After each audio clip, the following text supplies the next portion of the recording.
So you want to delete Pixlr account, you don't want that account anymore, you don't want to use Pixlr, or maybe you want to use another account for Pixlr. So you can delete it, right? So you've come to a right place. In this video, I'm going to show you how to delete Pixlr account. It's very simple and all you have to do is follow along, and without further ado, let's dive right in. Let's tap into the app itself, let's tap into Pixlr, and here all you have to do is go to the top right corner and there you can see profile icon. Let's tap into that and it says hi and your name. Let's tap in there, and at the very bottom you can see in the red bold letters it says delete account.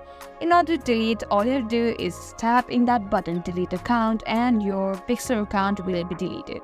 So that is how you delete Pixlr account. I hope you are clear. I hope this video was helpful. If so, don't forget to give this video a thumbs up and subscribe to our channel. I would really appreciate that. Thank you for watching and we'll see you in the next video.